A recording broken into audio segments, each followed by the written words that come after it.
Sekarang kita mau agak serius, note. Kita akan mendengarkan Ibu Hana untuk sharing sedikit. Oh, serius ya? Serius. Relax. Sudah ngantuk ya? Your mom asked me to share something for you. Especially for her only or for all of us? The Lord told me. The Lord told him. I told her. So, I think everybody here have experience and they will share also something for you. Just add things that I'm lacking. This is advice for you because you're approaching your wedding. First of all, we see that God wants us to be married because I think number one is so we learn not to be selfish. Because before you get married, you always think about I, right? I want to go this, I want to eat this, I. But now, later on, after you get married, you have to erase the word I. You have to say we are us. So wherever you want to go, you have to say, what are we going to? Where are we going to go?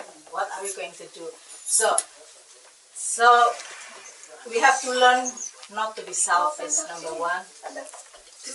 And then what you need to always think in your marriage is keep unity. You enjoy. Keep unity. Okay. And because nggak kedengaran loh. ya bagaimana ya nggak ada mic-nya? Even tante kepintau juga. Iya. Ya bagaimana? Nggak ada makanya Ya, like this. Soalnya ke distract ini sih. Oke. Lebih keras sedikit. Unity because see the Bible said in Amos, it said that how can two walk together if you disagree? So you have to keep unity. Think about always unite with your husband and learn to know the way he thinks, and he will learn the way you think, so that your soul can be matched together because God wants you to be united. And to learn to be united, you have to do it through communication. Keep communicate to each other. Have time for communication every day. Like Melanie just said yesterday in the meeting, is that if you look for a house, what you need is location. In marriage, what you need is communication. Okay. So you need to have communication every day, every time, so you can learn each other's heart. And what does he want? What do you want? He will learn your personality. And of course, I know you have been a long time with Jeff. You know everything about him. But I think when you live together, it's gonna be different. You have to still more. You still need to learn more about him, and especially his personality and your personality is different, right? Or the same? Very different. That's why you have to learn again.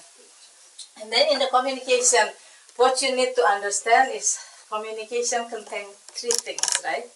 The word, the attitude, and the body language. So from 3 points of the communication, the most important is your attitude. The word only represents 10%. The attitude represents 60%. And the body language is 30%. So when you are talking, even when you're tired, when you feel like you don't want to do anything and Jeff needs something, be careful with your attitude because your attitude will speak so loud. You can say, okay, you can say, okay, just one word, okay. But if you're tired, if you're angry, you say, okay. The same word, okay, but different tone, and he will know that you're angry. You are not happy. You are frustrated. So you have to be careful in the communication. Learn to communicate with the right attitude always. You know, if he's tired, don't bother him. Especially I know, you know, I don't know how Jeff is, but someone come home from work and then he's tired at work, he's frustrated maybe, and he come home, you have to understand his feeling. Some people doesn't want to, he doesn't want to talk about anything. I just want to turn on TV and just, you know, sit back. If that is, if that's what you want, give him time for that. If you bother him, ask him what happened in the workplace, why are you so unhappy? You know, maybe he doesn't like that. But I don't know his personality. Usually melancholy type, they don't want to be bothered when they are tired or anything. Leave me alone. But sanguine type, they want to talk. Every time they have something, they want to talk and talk and talk. So I don't know how Jeff is, and Jeff has to understand you, and you have to understand him. So give space to him, you know, whatever his personality, you have to understand that. That's why with this understanding, it's going to be less conflict between you two. And then what you need also to know that the devil doesn't like unity, especially in the family. So the devil will always try to disturb you, attack you, if possible, to put you apart. And so you have to understand that every time there is something bothering your relationship between you two, you have to understand that the marriage couple, two of you, is the smallest battle formation that can fight against the devil. That's why unity is very important. So it's good when you have a lot of many friends, pray for you, that's good. But even just you two, you have to know this is, you have the strength of God. The Bible in Deuteronomy 32 verse 30, he said that one can chase 1,000, two can chase 10,000. And so the two of you, just two of you, is the smallest battle formation that can fight against the devil. That's why don't let the devil come between you two. Keep the unity always, you know, and always think about what can I please him, and he also try to please you. That is the most important. Walk together and think about what can make him happy, and he also will make you happy. And then another thing that I remember is, I think everybody else maybe will give you more advice. You have to fill your pocket with forgiveness. Forgiveness. Every time, you know, there's misunderstanding, you already have. Something happened. Forgive. You have to fill your pocket with forgiveness, always. So that's just maybe what else that I can.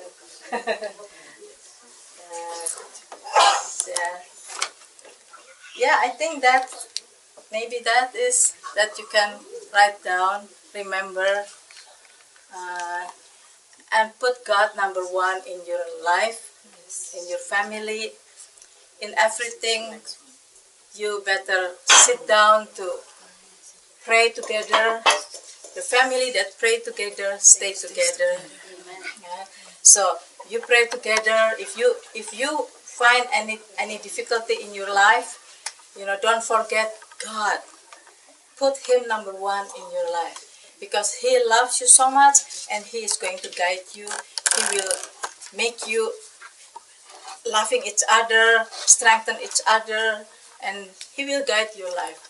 That's very important. And then there is another thing that in the Bible said, wife, submit to your husband. Right? Wife, submit to your husband.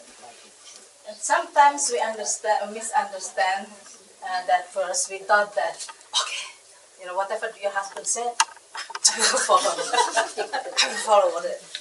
Actually, it doesn't say that. Actually, the verse before that, but it's separated from this. It says, submit one another. And then after that, it said, wife, submit to your husband, right? The meaning that wife submit to your husband here is actually, wife, respect your husband, honor your husband. See, so you are not more inferior than your husband, no.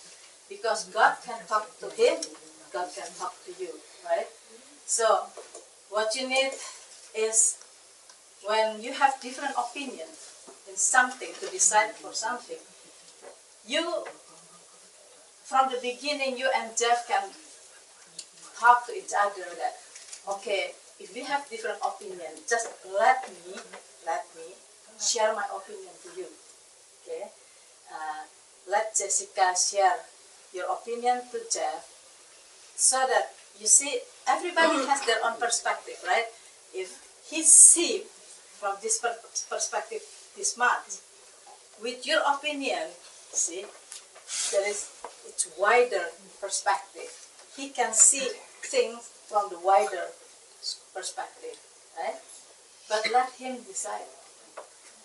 You just ask, Jeff, let me share my opinion to you.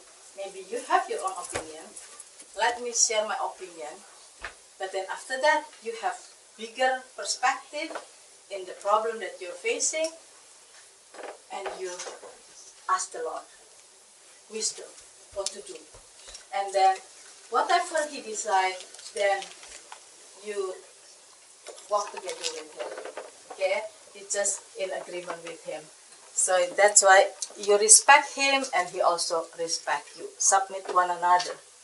And that will be a very helpful guidance for both of you to work together, so that you are not, what is penasaran? Frustrated.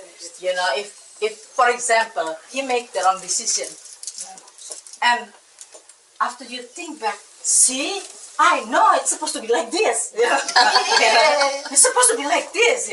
But he make it about, and then, because if you never share your opinion, then you think Jeff doesn't have this. He only has this. But when you share your opinion, Jeff has more broader view, and then he can decide. He can have more wisdom in deciding something.